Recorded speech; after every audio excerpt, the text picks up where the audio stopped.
Hello students, आज हम अपना केमिकल काइनेटिक्स का लेक्चर नंबर 7 पढ़ने जा रहे हैं। इसमें हम पढ़ेंगे जीरो ऑर्डर काइनेटिक्स के बारे में, मतलब जीरो ऑर्डर रिएक्शन की पूरी डिटेल पढ़ेंगे। आज हम जीरो ऑर्डर रिएक्शन के लिए एक हम फॉर्मूला भी डिराइव करेंगे जिसको हम हर जीरो ऑर्डर रिएक्शन में अप्लाई कर सकते हैं। ठीक है, तो इसको बहुत ही ध्यान से सुनना और इसके नोट्स बना लेना। तो जीरो ऑर्डर रिएक्शन जो है इसके बारे में हम पढ़ रहे हैं, तो हम शुरू करते हैं। जीरो ऑर्डर रिएक्शन को स्टडी करने के लिए मैंने यहाँ पे एक जनरल रिएक्शन लिखी है। यहाँ पे क्या मैंने लिखा है, ए रिएक्टेंट है, वो प्रोडक्ट बना रहा है। ठीक है, ये एक जनरल रिएक्शन मैंने लिख दी। अब इस रिएक्शन को अगर मैं जीरो ऑर्डर रिएक्शन मानती हूँ तो इसके लिए मैं रेट लॉ एक्सप्रेशन लिख सकती हूँ। ठीक है, हम जीरो ऑर्डर के लिए, फर्स्ट ऑर्डर के लिए, सेकेंड ऑर्डर के लिए, कोई भी रिएक्शन के लिए हम रेट लॉ एक्सप्रेशन लिख सकते हैं। ठीक है, तो यहाँ पे हम रेट लॉ एक्सप्रेशन अगर लिखेंगे तो रेट ऑफ रिएक्शन जो होता है, जिसको हम स्मॉल r से डिनोट करते हैं, वो किसके इक्वल होगा, रेट कांस्टेंट के मल्टीप्लाई में जो रिएक्टेंट की कंसंट्रेशन है रेज टू पावर 0। यहाँ पे पावर 0 क्यों आई है, क्योंकि ये जीरो ऑर्डर रिएक्शन है। अगर ये फर्स्ट ऑर्डर रिएक्शन होती तो हम यहाँ पे पावर 1 लिखते, और अगर ये सेकेंड ऑर्डर रिएक्शन होती तो हम यहाँ पे पावर 2 लिखते, थर्ड ऑर्डर होती तो हम यहाँ पे पावर 3 लिखते। रेट लॉ एक्सप्रेशन को हमने पहले अच्छे से पढ़ लिया तो आपको समझ आ गया होगा। तो इस रिएक्शन को जीरो ऑर्डर रिएक्शन मानते हुए हम रेट लॉ एक्सप्रेशन क्या लिख सकते हैं, rate of reaction R is equal to K multiply में A की कंसंट्रेशन की पावर 0। ठीक है, सिंपल है, क्लियर हो गया। ये रेट लॉ एक्सप्रेशन लिख दिया। अब A की पावर 0, A की पावर 0, किसी की भी पावर अगर 0 हो तो उसका क्या मतलब होता है, 1। उसको हम क्या लिख सकते हैं, 1 लिख सकते हैं। तो यहाँ पे क्या आ जाएगा, रेट ऑफ रिएक्शन जो है R इज इक्वल टू के, क्योंकि A की पावर 0 तो क्या हो जाएगा, 1 हो जाएगा। ठीक, तो रेट ऑफ रिएक्शन जो है R वो किसके इक्वल आ जाएगा, K के इक्वल, जो कि क्या है, एक रेट कांस्टेंट है। तो हमारे पास रेट ऑफ रिएक्शन जो है K के इक्वल आ जाता है, और K क्या है, रेट कांस्टेंट। ठीक है, अब रेट कांस्टेंट है ये, तो इसका मतलब इसकी वैल्यू क्या रहेगी, कांस्टेंट। देखो इसके नाम में ही कांस्टेंट है, तो एक पर्टिकुलर रिएक्शन के लिए K की वैल्यू जो है वो कांस्टेंट रहती है अगर हम टेम्परेचर चेंज ना करें तो। ठीक है, तो हम क्या कह सकते हैं, रेट ऑफ रिएक्शन जो है इस जीरो ऑर्डर रिएक्शन का वो कांस्टेंट रहेगा पर्टिकुलर टेम्परेचर पे, अगर हम टेम्परेचर चेंज नहीं करते हैं तो। ठीक है, मतलब रिएक्शन होती जा रही है, रिएक्शन प्रोसीड कर रही है, रिएक्टेंट जो है कंज्यूम होता जा रहा है, क्योंकि जब रिएक्शन प्रोसीड करेगी तो रिएक्टेंट कंज्यूम होता जाएगा, और रिएक्टेंट कंज्यूम होकर प्रोडक्ट बनाता जाएगा।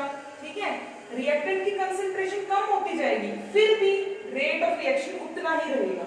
नहीं तो जनरली रिएक्शंस में क्या होता है, जब रिएक्टेंट की कंसंट्रेशन कम होती है तो रेट ऑफ रिएक्शन स्लो हो जाता है, लेकिन यहाँ पे रिएक्टेंट की कंसंट्रेशन कम होती जाएगी तब भी रेट ऑफ रिएक्शन कांस्टेंट रहेगा, क्योंकि रेट ऑफ रिएक्शन जो है रिएक्टेंट की कंसंट्रेशन पे डिपेंड ही नहीं कर रहा। देखो यहाँ पे रिएक्टेंट की कंसंट्रेशन आ ही नहीं रही है, क्योंकि इसकी पावर 0 मतलब 1, रिएक्टेंट की कंसंट्रेशन पे डिपेंड ही नहीं कर रहा। इसका मतलब रेट ऑफ रिएक्शन जो है वो कांस्टेंट रहेगा, चाहे हमारे पास रिएक्टेंट की कंसंट्रेशन कम हो या ज्यादा हो। ठीक है, तो पूरी रिएक्शन एक कांस्टेंट स्पीड पे ही कंप्लीट होगी जीरो ऑर्डर के केस में। क्लियर हो गया, तो हम एक ग्राफ ड्रॉ करते हैं रेट ऑफ रिएक्शन और कंसंट्रेशन ऑफ रिएक्टेंट के बीच में। ठीक है, अब यहाँ पे मैंने पहले ही बताया रेट ऑफ रिएक्शन जो है वो कांस्टेंट है।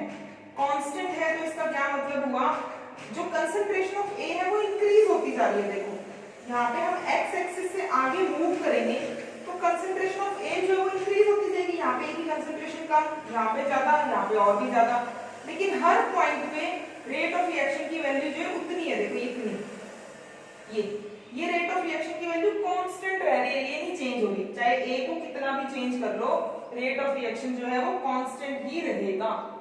ठीक है, वो हमें यहाँ पे इस रेट लॉ एक्सप्रेशन से भी पता लग रहा है। ठीक है, तो ये ग्राफ बहुत ही इजी है जीरो ऑर्डर के लिए।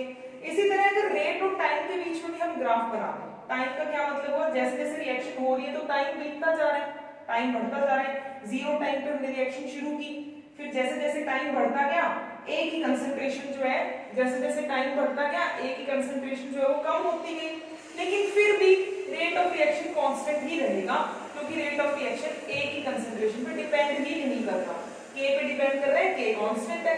पर्टिकुलर टेम्परेचर पे। हाँ अगर टेम्परेचर बढ़ा देते हैं तो K की एक नई वैल्यू आ जाएगी, तो रेट कांस्टेंट फिर भी कांस्टेंट ही रहेगा टेम्परेचर बढ़ाने में, लेकिन उसकी एक नई वैल्यू होगी, मान लो इतनी वैल्यू होगी, पहले इतनी थी तो बढ़ेगी, अब इस पॉइंट पे कांस्टेंट रहेगा। टेम्परेचर घटा दे तो इस पॉइंट पे कांस्टेंट रहेगा रेट ऑफ रिएक्शन, लेकिन रेट ऑफ रिएक्शन जो है पर्टिकुलर टेम्परेचर पे एक जीरो ऑर्डर रिएक्शन के लिए कांस्टेंट रहता है। तो ये दोनों ग्राफ बहुत ही इजी हैं और समझ भी आ गए होंगे। अब हम एक जनरल फॉर्मूला डिराइव करते हैं जीरो ऑर्डर रिएक्शन के लिए, जिसको हम बोलते हैं इंटीग्रेटेड रेट लॉ एक्सप्रेशन। ये जो इंटीग्रेटेड रेट लॉ एक्सप्रेशन होगा ये एक फॉर्मूला होगा जो हम किसी भी जीरो ऑर्डर रिएक्शन पे अप्लाई कर सकते हैं, और फिर हम इस फॉर्मूला की हेल्प से रेट कांस्टेंट जो है वो कैलकुलेट कर सकते हैं। ठीक है, तो इसको डिराइव करने के लिए फिर से मैंने रेट लॉ एक्सप्रेशन लिखा, जो यहाँ पे लिखा था rate law expression. Zero order reaction के लिए क्या होगा, rate R is equal to K और A की कंसंट्रेशन की पावर 0। ठीक है, तो रेट ऑफ रिएक्शन क्या हो जाएगा, K और A की कंसंट्रेशन की पावर 0। ठीक है, ये कहां से आया, रेट लॉ एक्सप्रेशन से। लिखना आता है सबको रेट लॉ एक्सप्रेशन, तो रेट किसके इक्वल है, K मल्टीप्लाई में A की कंसंट्रेशन की पावर 0। जीरो ऑर्डर है इसलिए पावर 0 रखी है यहाँ पे। तो ये तो हमने रेट लॉ एक्सप्रेशन से लिख दिया रेट के लिए फॉर्मूला, लेकिन रेट ऑफ रिएक्शन का एक और फॉर्मूला भी है जो इसकी डेफिनेशन से हम लिख सकते हैं। रेट ऑफ रिएक्शन की डेफिनेशन क्या थी, change in concentration of any one of the reactant और प्रोडक्ट पर यूनिट टाइम। ठीक है, मतलब change in concentration of reactant जो है डिवाइड में उस टाइम में जिस टाइम में कंसंट्रेशन चेंज हुई है वो टाइम। ठीक है, decrease in concentration of reactant divide में टाइम जिसमें वो डिक्रीज हुआ। डिक्रीज के लिए हमने यहाँ पे माइनस लगाया है। ठीक है, माइनस dA/dt, इसका क्या मतलब हुआ, decrease in concentration of reactant divide में टाइम। ये इसकी डेफिनेशन से हम पढ़ चुके हैं। ठीक है, मैंने आपको एवरेज और इंस्टेंटेनियस रेट पढ़ाया था, वहां पे भी हमने इसको पढ़ा था। स्मॉल डी का क्या मतलब है कि डिक्रीज इन कंसंट्रेशन बहुत ही स्मॉल है, क्योंकि हमने जो टाइम इंटरवल जिसमें ये डिक्रीज जो है स्टडी किया है वो टाइम इंटरवल बहुत स्मॉल है। अगर फ्रैक्शन ऑफ सेकंड में कितना डिक्रीज हुआ है तो स्मॉल ही होगा कंसंट्रेशन में डिक्रीज। ज्यादा टाइम में देखेंगे तब डेल्टा टी लिखेंगे, तब डिक्रीज क्या होगा, लार्ज होगा। तो रेट के लिए दो फॉर्मूले हो गए, एक तो रेट लॉ एक्सप्रेशन से rate is equal to K A की पावर 0, और दूसरा रेट का एक और फॉर्मूला हो गया माइनस dA/dt। तो रेट के दो फॉर्मूले आ गए हमारे पास, ये वाला रेट लॉ एक्सप्रेशन से और ये definition of rate of reaction से। ठीक है, अब हमारे पास हम क्या लिख सकते हैं, ये भी रेट का फॉर्मूला है, ये भी रेट का फॉर्मूला है, तो ये दोनों इक्वल हो जाएंगे। ठीक है, क्योंकि इनकी लेफ्ट हैंड साइड इक्वल है तो राइट हैंड साइड भी इक्वल होगी। ये भी रेट का फॉर्मूला है K A की पावर 0, ये भी रेट का फॉर्मूला है माइनस dA/dt। तो इन दोनों को इक्वेट कर दो तो हम क्या लिख सकते हैं, minus dA/dt is equal to K multiply में A की पावर 0, ये दोनों इक्वल हो गए। तो माइनस dA/dt K के इक्वल आ जाएगा, क्योंकि A की पावर 0 क्या होता है, 1 होता है। ठीक है, तो माइनस dA/dt K के इक्वल आ गया। अब हम क्या कर सकते हैं, इस dt को इधर ले जाए। ठीक है, तो ये K dt हो जाएगा, माइनस भी हम इधर ले जाए तो हमारे पास क्या आ जाएगा, dA is equal to minus K dt, या आप ऐसे कह सकते हो कि इस dt को हम इस साइड पे ले लें तो K dt हो गया, फिर इसको दोनों साइड पे माइनस से मल्टीप्लाई कर दिया। ठीक है, तो ये dA हो गया और ये क्या हो गया, माइनस K dt। तो dA is equal to minus K dt। Simple है, हमने कुछ भी नहीं किया है, सिर्फ इन दोनों को इक्वेट किया है और dt को जो है इधर K की साइड पे ले लिया और माइनस से मल्टीप्लाई कर दिया। ठीक है, तो हमारे पास क्या आ गया, dA is equal to minus K dt। अब हम क्या करें, इसको दोनों साइड पे इंटीग्रेट कर दें, इंटीग्रेटिंग बोथ साइड्स। ठीक है, dA is equal to K dt आया था, इसकी बोथ साइड्स पे हमने इंटीग्रेशन कर दी अपना फॉर्मूला डिराइव करने के लिए, और इंटीग्रेशन में हमने लिमिट्स पुट की है यहाँ पे। इस dA, ये dA क्या है, स्मॉल चेंज इन कंसंट्रेशन है। ठीक है, तो इसको हम इंटीग्रेट किन लिमिट्स में कर रहे हैं, A0 से लेके A तक। A0 क्या है, इनिशियल कंसंट्रेशन ऑफ रिएक्टेंट है, मतलब वो वाली कंसंट्रेशन रिएक्टेंट की जिससे हमने रिएक्शन को शुरू किया था, जब प्रोडक्ट बिल्कुल भी नहीं बना था। मान लो अगर स्टार्टिंग में 100 मोल्स लेके चल रहे हो और अभी प्रोडक्ट बिल्कुल नहीं बने हैं, तो 100 मोल्स जो है वो क्या है हमारे पास इनिशियल कंसंट्रेशन हो जाएगी। ठीक है, तो इनिशियल कंसंट्रेशन ऑफ रिएक्टेंट क्या है, ए नॉट, और ये क्या है concentration of reactant at any time T. मान लो हमने 10 मिनट बाद देखा 100 मोल लिए थे, उसमें से 20 रिएक्ट कर गए, बच कितने गए, 80 बच गए, तो वो जो 80 बचे हैं वो ए है। तो इसका मीनिंग क्लियर हो गया, ये इनिशियल कंसंट्रेशन ऑफ रिएक्टेंट है जब टाइम जो है वो क्या है 0, मतलब जब प्रोडक्ट बिल्कुल भी नहीं बने हैं, और ये concentration of reactant at time T. ठीक है, कंसंट्रेशन ऑफ रिएक्टेंट जो बची हुई है, कुछ रिएक्टेंट रिएक्ट कर गया और कुछ बच गया, जो रिएक्टेंट बचा है किसी टाइम पे, ठीक है, उस टाइम को हमने टी मान लिया, वो क्या है ए। यहाँ पे लिखा भी देखो, t इज इक्वल टू 0 पे जो रिएक्टेंट की कंसंट्रेशन होगी वो ए नॉट, और t is equal to T पे जो रिएक्टेंट की कंसंट्रेशन होगी वो ए हमारे पास क्या रिएक्टेंट है ना। ठीक है, तो डीए की इंटीग्रेशन कर रहे हैं ए नॉट से ए तक, ये हमने लिमिट्स इसमें पुट की है, और के डीटी की इंटीग्रेशन कर रहे हैं 0 टाइम से लेके टी टाइम तक। ठीक है, हमने माइनस जो वो बाहर ले लिया, अब डीए की इंटीग्रेशन ए आती है, के कांस्टेंट है बाहर आ जाएगा, माइनस पहले से ही बाहर है, dt की इंटीग्रेशन t आती है, तो dA की इंटीग्रेशन a आ गई और dt की इंटीग्रेशन t आ गई। ठीक है, तो हमारे पास ये क्या हो गया, अब इसकी लिमिट्स पुट करनी है हमने, इंटीग्रेशन तो dA की a आ गई, dt की t आ गई, k कांस्टेंट है उसकी इंटीग्रेशन नहीं होगी, उसको हमने बाहर ले लिया।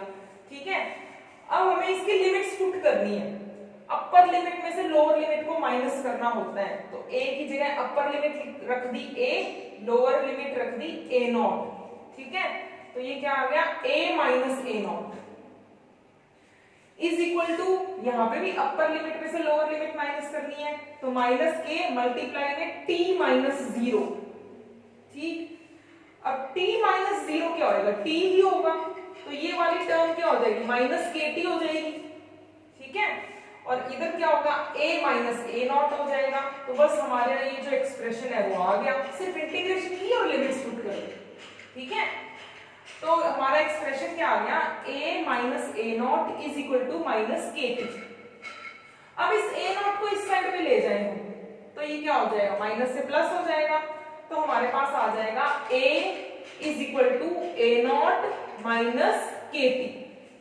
ठीक है, तो हमारे पास ये जो है ये क्या आ गया, इंटीग्रेटेड रेट लॉ एक्सप्रेशन आ गया, ये हमारे पास, इसको नोट कर लो, a is equal to a naught minus kt। ये वाला इंटीग्रेटेड रेट लॉ एक्सप्रेशन हम किसी भी जीरो ऑर्डर रिएक्शन में अप्लाई कर सकते हैं। ठीक है, इसमें इन सब का क्या मीनिंग है, a क्या है concentration of reactant at any time t, और a नॉट क्या है कंसंट्रेशन ऑफ रिएक्टेंट जो हमने बिल्कुल स्टार्टिंग में ली है, मतलब initial concentration of reactant at t is equal to 0। तो ये है concentration of reactant at any time t, और ये है concentration of reactant at t is equal to 0, और ये है टाइम t, और k क्या है रेट कांस्टेंट। टाइम t कुछ भी हो सकता है जो आपको गिवन है, मान लो 5 मिनट बाद कंसंट्रेशन देखनी है तो टाइम 5 मिनट हो जाएगा, तो 5 मिनट बाद जितना रिएक्टेंट बचा होगा वो a हो जाएगा। ठीक है, एग्जांपल के लिए अगर आपको ऐसे दिया हुआ है, इनिशियली जो है हम रिएक्टेंट की कंसंट्रेशन लेके चल रहे हैं 100 मोल्स, तो a नॉट की वैल्यू 100 पुट करोगे, 20 रिएक्ट कर गए 5 मिनट बाद, तो बचे कितने, जो बचे हैं वो a होगा, 20 रिएक्ट कर गए 80 बचे तो वो a होगा, और टाइम क्या दिया है 5 मिनट। ठीक है, तो टाइम क्या हो जाएगा 5 मिनट या 10 मिनट जो भी टाइम दिया हुआ है। ठीक है, तो इस तरह से इसको अप्लाई करना है। तो ये हमारे पास इंटीग्रेटेड रेट लॉ एक्सप्रेशन आ गया जीरो ऑर्डर रिएक्शन के लिए। ठीक है, अब इसी इक्वेशन से हम ग्राफ ड्रॉ करते हैं। हम क्या करें, इसी इक्वेशन को इस तरह से लिख सकते हैं a, ठीक है, अब is equal to a naught को बाद में लिखते हैं, माइनस के टी को पहले लिखते हैं, यही हमने किया हुआ है। a is equal to minus K T plus में a नॉट। ठीक है, माइनस के टी को पहले लिख दिया और ए नॉट को बाद में लिख दिया, तो हमारे पास यही एक्सप्रेशन जो है वो क्या आ गया, इसमें कन्वर्ट हो गया। एक ही बात है, सिर्फ ग्राफ बनाना इजी हो जाए इसलिए हमने ऐसे लिखा है। ये वाली जो फॉर्म है इस इक्वेशन की, ये एक मैथमेटिकल इक्वेशन होती है, y is equal to mx plus c, उसके कॉरेस्पॉन्डिंग है, ठीक है। y is equal to mx plus c में क्या होता है, y के कॉरेस्पॉन्डिंग इधर a है तो a को हम y एक्सिस पे लेंगे, x के कॉरेस्पॉन्डिंग इधर t है तो t को हम x एक्सिस पे लेंगे, ठीक है। अब बच गया c और m, m जो होता है वो स्लोप को रिप्रेजेंट करता है और m के कॉरेस्पॉन्डिंग इधर क्या है, माइनस k, तो इस ग्राफ का जो स्लोप होगा वो माइनस k होगा। c रिप्रेजेंट करता है इंटरसेप्ट विद y एक्सिस, तो इस ग्राफ का जो इंटरसेप्ट होगा वो a नॉट होगा। तो हमें इस इक्वेशन से जो ग्राफ बनाना है उसमें हम क्या करेंगे, y एक्सिस पे तो हम कंसंट्रेशन ऑफ रिएक्टेंट लेंगे a, ठीक है, कंसंट्रेशन ऑफ रिएक्टेंट, और x एक्सिस पे हम लेंगे t, टाइम। फिर जो ग्राफ हम ड्रॉ करेंगे उसका जो स्लोप होगा वो माइनस के होगा, और इंटरसेप्ट विद y एक्सिस, ये वाला इंटरसेप्ट विद y एक्सिस जो होगा वो a नॉट होगा। अब इस ग्राफ में तुम देख रहे हो जो स्लोप है ना वो नेगेटिव है, क्योंकि स्लोप m के कॉरेस्पॉन्डिंग जो है यहाँ पे क्या है, माइनस के, तो माइनस के, तो स्लोप क्या आ रहा है हमारा, नेगेटिव। तो हमारे पास इस तरह का कोई ग्राफ हो जिसमें स्लोप नेगेटिव होता है तो वो नेगेटिव स्लोप वाला ग्राफ इस तरह से आता है, अगर पॉजिटिव स्लोप होता तो ग्राफ इस तरह से आता, ठीक है। तो हमारे पास इसमें जो ग्राफ है वो कैसा आएगा, क्योंकि इसका स्लोप नेगेटिव है तो ग्राफ जो है इस तरह का आएगा, पॉजिटिव होता तो ग्राफ ऐसे बनाते हैं, ठीक है। अब ग्राफ बना देंगे, इस ग्राफ से हमें क्या पता लग रहा है, A की कंसंट्रेशन जैसे जैसे टाइम बढ़ रहा है रिएक्टेंट की कंसंट्रेशन डिक्रीज करती जा रही है, जैसे जैसे टाइम बढ़ रहा है रिएक्टेंट की कंसंट्रेशन डिक्रीज करती जा रही है। अब नेगेटिव स्लोप है इसलिए ये ग्राफ इस तरह से आया है, ठीक है। अब इसका जो स्लोप होगा वो किसके इक्वल है, माइनस के इक्वल है, वो माइनस के मैंने लिख दिया यहाँ पे, slope is equal to minus K. और इंटरसेप्ट, इंटरसेप्ट क्या होता है, इंटरसेप्ट विद y एक्सिस बोला है, ये यहां से लेके यहां तक जो है ये क्या है, इंटरसेप्ट है, इंटरसेप्ट विद y एक्सिस कितना है, देखो c के कॉरेस्पॉन्डिंग a नॉट, तो ये क्या है a नॉट। तो अगर आपको इस तरह ग्राफ दिया हो, ठीक है, या आपको ये इक्वेशन दी हो या कुछ भी नहीं दिया, आपको पता है कि जीरो ऑर्डर रिएक्शन के लिए जो है इंटीग्रेटेड रेट का एक्सप्रेशन ये होता है, आपको ग्राफ बनाना है a और t के बीच में, ठीक है। तो इसको इस फॉर्म में लिख लोगे, a और t के बीच में ग्राफ बनाओगे, और इस ग्राफ से आपको पूछ ले कि जो रेट कांस्टेंट है वो बताओ कितना होगा, ठीक है। तो रेट कांस्टेंट कैसे निकालोगे, इस ग्राफ का स्लोप निकालो तो रेट कांस्टेंट आ जाएगा, क्योंकि जो स्लोप होगा वो माइनस के इक्वल है, ठीक है। तो स्लोप पता लग जाएगा तो हमें माइनस के पता लग जाएगा, तो हम के बता सकते हैं, ठीक है। तो इस ग्राफ का जो स्लोप है वो किसके इक्वल है, नेगेटिव ऑफ रेट कांस्टेंट के इक्वल है, ठीक। और अगर a नॉट निकालो तो हम वो भी बता सकते हैं, इस ग्राफ का जो इंटरसेप्ट है वो क्या है, इनिशियल कंसंट्रेशन ऑफ रिएक्टेंट के इक्वल है, यहां से लेके यहां तक जो है इंटरसेप्ट विद y एक्सिस वो a नॉट हो जाएगा, ठीक है। तो इस ग्राफ से हम क्या है, स्लोप निकाल सकते हैं तो हमें रेट कांस्टेंट पता लग जाएगा, इंटरसेप्ट निकाल लेंगे तो हमें इनिशियल कंसंट्रेशन ऑफ रिएक्टेंट पता लग जाएगा। और स्लोप कैसे निकालते हैं, slope is equal to tan theta. अब थीटा कौन सा लेना है, positive direction of X axis के साथ ये वाली जो लाइन है एंगल बना रही है, ये वाली डायरेक्शन एक्स एक्सिस की पॉजिटिव होती है, ये नेगेटिव, इस तरह पढ़ा है ना आपने, इस साइड पॉजिटिव और इस साइड जो है वो नेगेटिव, इस साइड वाले डिस्टेंसेस पॉजिटिव होते हैं, इस साइड वाले नेगेटिव, ठीक है। तो यहाँ पे positive direction of X axis के साथ जो एंगल बना रहा है ये ग्राफ, ये लाइन यहाँ पे वो थीटा, ये वाला tan थीटा कैलकुलेट करेंगे तो स्लोप आ जाएगा, ठीक है। स्लोप आ जाएगा तो k पता लग जाएगा, स्लोप जो होता है tan थीटा के इक्वल होता है, tan थीटा से स्लोप आ गया, स्लोप पता लग गया तो स्लोप किसके इक्वल है, माइनस के इक्वल, तो रेट कांस्टेंट पता लग गया, और इंटरसेप्ट से क्या पता लग गया, a नॉट। और ये ग्राफ हमने कैसे बनाया, इस इक्वेशन को y mx c इक्वेशन से कंपेयर करके, जो हमारे पास एक वेल नोन मैथमेटिकल इक्वेशन है, ठीक है। तो बहुत इंपॉर्टेंट ग्राफ है। तो हमारे पास इंटीग्रेटेड रेट का एक्सप्रेशन आ गया था ये एक्सप्रेशन हम किसी भी जीरो ऑर्डर रिएक्शन में अप्लाई कर सकते हैं। यहां से अगर हमें k कैलकुलेट करना है तो इसको सिंपली रीअरेंज ही करना है हमें, ठीक है। अगर k कैलकुलेट करना है तो क्या होगा, इसको सिंपली रीअरेंज करना है, क्या आ जाएगा हमारे पास, kt को इस साइड ले आओ, इसको इधर ले आओ, तो हमारे पास आ जाएगा a naught minus a divide by t। तो ये हमारे पास क्या आ जाएगा, इस ग्राफ से जो है हम k भी कैलकुलेट कर सकते हैं, सॉरी इस इक्वेशन से हम k भी कैलकुलेट कर सकते हैं, ग्राफ बोल दिया, इस इक्वेशन से हम k भी कैलकुलेट कर सकते हैं, ठीक है। तो जनरली हमें k कैलकुलेट करने के लिए इस इक्वेशन को अप्लाई करना होता है। तो अगर ये इक्वेशन याद है तो k कैलकुलेट कर ही सकते हो जीरो ऑर्डर रिएक्शन के लिए। अब हम पढ़ते हैं हाफ लाइफ पीरियड क्या होता है, जीरो ऑर्डर रिएक्शन का half life period. Half life period जैसे इसके नाम से भी पता लग रहा है, ये वो टाइम है जिसमें कोई भी रिएक्शन 50% कंप्लीट हो जाती है। फिर से मैं आपको एग्जांपल लेके समझाती हूँ। 50% कंप्लीट होने का क्या मतलब है, अगर 100 मोल्स हैं आपके पास, जो A नॉट है ना, स्टार्टिंग में जो रिएक्टेंट लिया है वो 100 मोल्स लिए हैं, ठीक है। इसके आधे रिएक्ट कर जाए, आधे मोल्स रिएक्ट कर जाए, आधे मोल रिएक्ट कर जाए मतलब 50 मोल रिएक्ट कर जाए, तो बचेंगे कितने, मतलब A बचा हुआ रिएक्टेंट A होता है ना, A कितना होगा 50 मोल्स, 50 मोल रिएक्ट कर गया 100 में से, आधा रिएक्ट कर गया तो आधा बच गया। तो आधे रिएक्ट करने में जो टाइम लगा वो क्या होता है, हाफ लाइफ पीरियड। आधे मोल्स को रिएक्ट करने में जो टाइम लगा वो क्या होता है, हाफ लाइफ पीरियड होता है हमारे पास। तो हाफ लाइफ पीरियड क्या हुआ, वो टाइम जिसमें कोई भी रिएक्शन जो है हाफ कंप्लीट हो जाती है, ठीक है।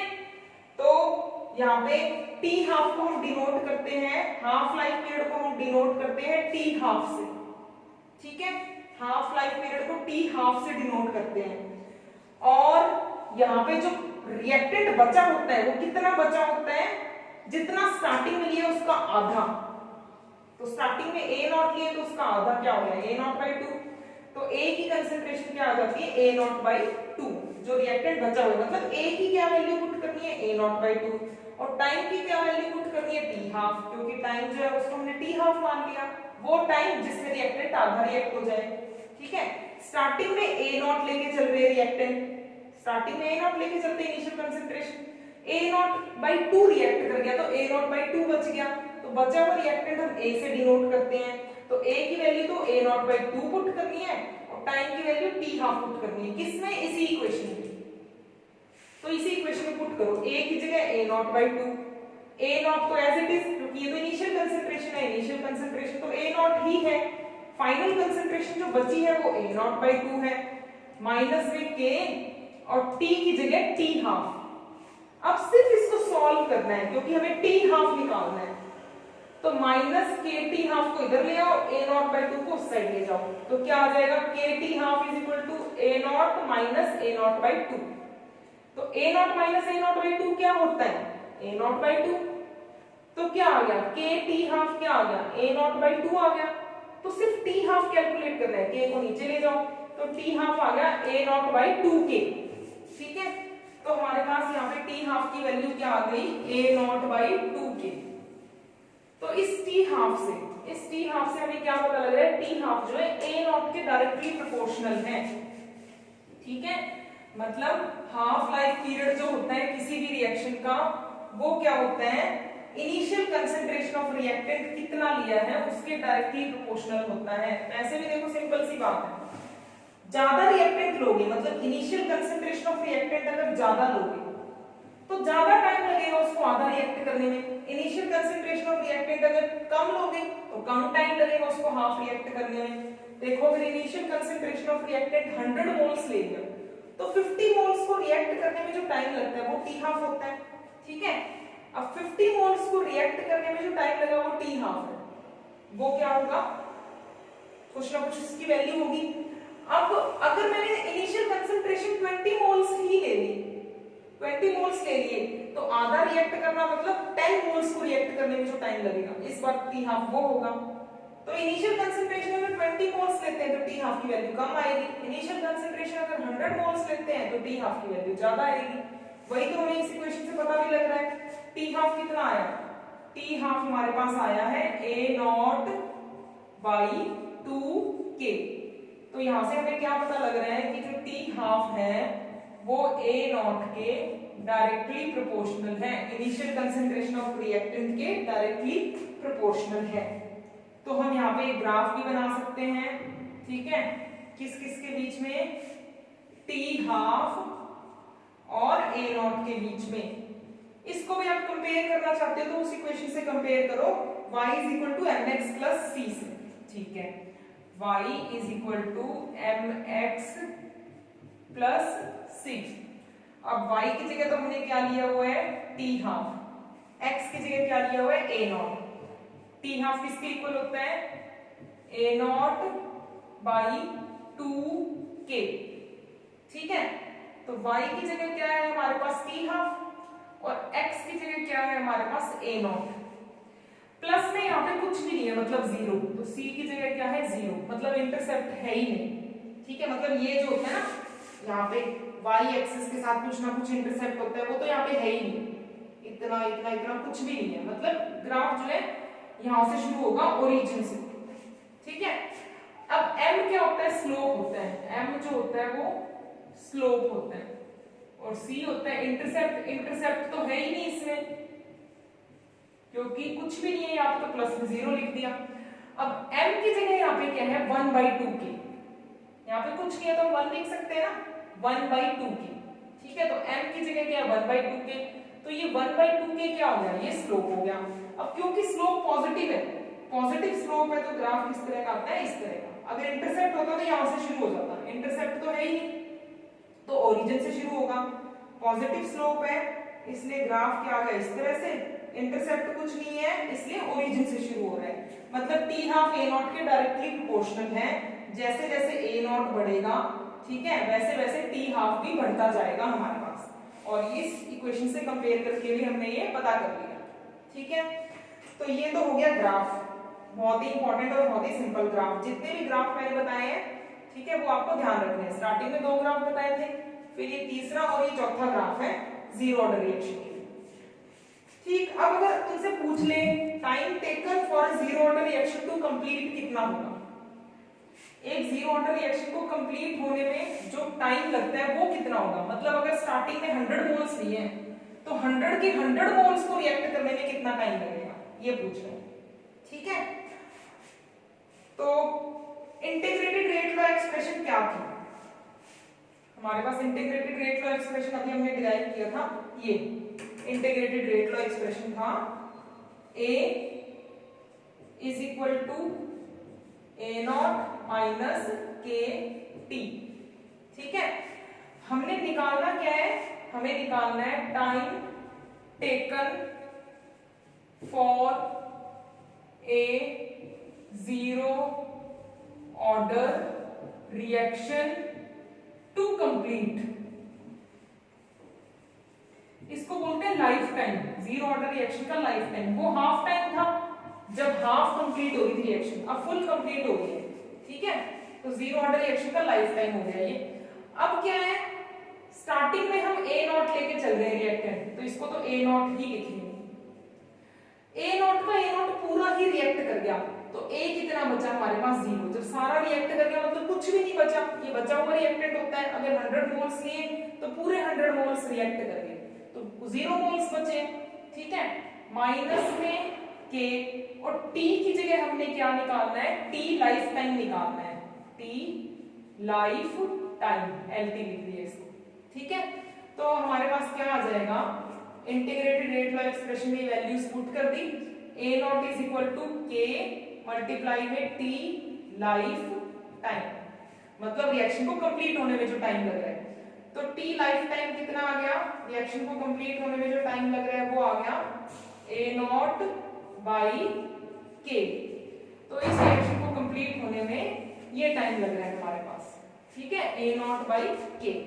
तो हमें क्या पता लग रहा है कि जीरो ऑर्डर रिएक्शन के केस में जो उसको कंप्लीट होने में टाइम लगता है वो हाफ लाइफ का डबल है। तो देखो हाफ लाइफ कितनी थी, याद करो, उधर लिखा भी है T half is equal to था ए नॉट बाई 2k था और ये कितना आ गया a0/k।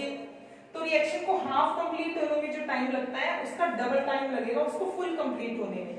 ऐसा सिर्फ और सिर्फ जीरो ऑर्डर के केस में है, फर्स्ट ऑर्डर में ऐसा नहीं है, ठीक है। तो हाफ कंप्लीट होने में जो टाइम लगता है उससे डबल टाइम लगता है रिएक्शन को फुल कंप्लीट होने में, ठीक। तो ये हमारे पास क्या हो गया इसका लाइफ टाइम। अब अगर तुमसे पूछ ले कि रिएक्शन को 3/4 कंप्लीट होने में कितना टाइम लगेगा तो वो भी तुम बता सकते हो, ठीक है। टाइम अब तुम्हें निकालना है t3/4, रिएक्शन को 3/4 कंप्लीट होने में कितना टाइम लगेगा, ठीक है। तो दोबारा से वही लिखोगे integrated rate law expression A = a0 - kT। Starting में हमने रिएक्टेंट कितना लिया है a0, तो इसकी वैल्यू a0 पुट करोगे।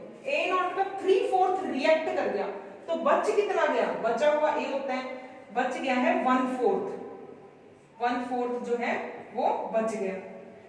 स्टार्टिंग में a0 लिया, 3/4 रिएक्ट कर गया तो बचा हुआ रिएक्टेंट कितना है 1/4, a0/4 माइनस में k और टाइम कौन सा निकालना है t3/4।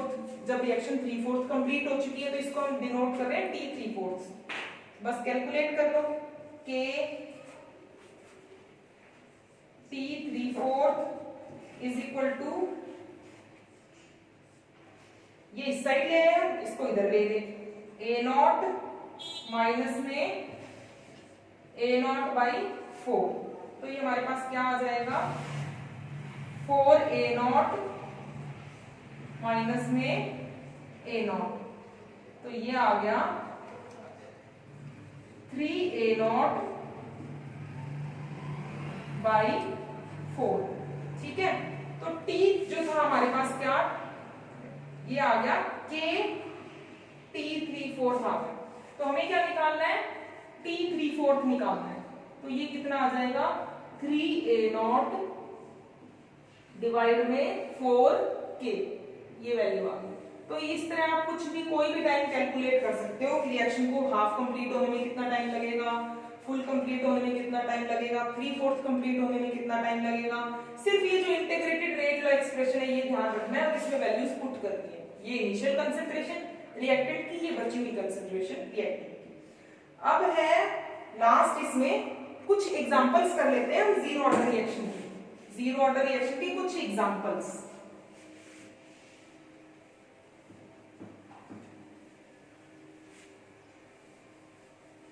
जीरो ऑर्डर रिएक्शन के कुछ एग्जांपल्स जो हैं वो हम पढ़ लेते हैं। देखो examples of zero order reaction. Examples of zero order reaction, ठीक है। तो पहला एग्जांपल है, पहला और मोस्ट कॉमन जो एग्जांपल है वो है photochemical reactions.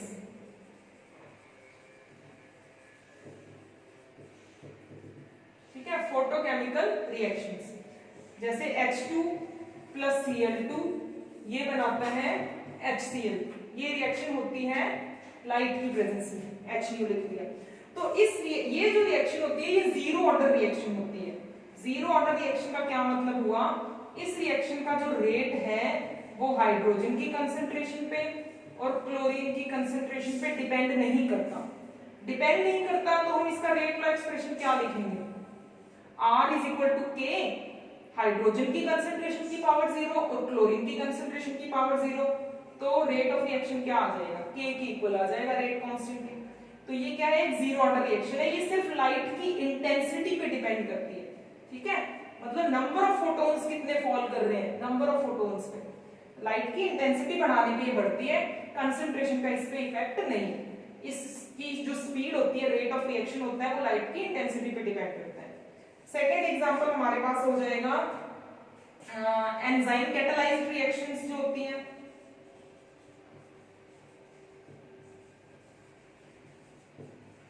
Enzyme catalysed reaction reactant की कंसंट्रेशन पे डिपेंड नहीं करती। और तीसरा एग्जांपल है डीकंपोजिशन या डिसोसिएशन भी बोल सकते हो, decomposition of gases on A solid surface at high pressure.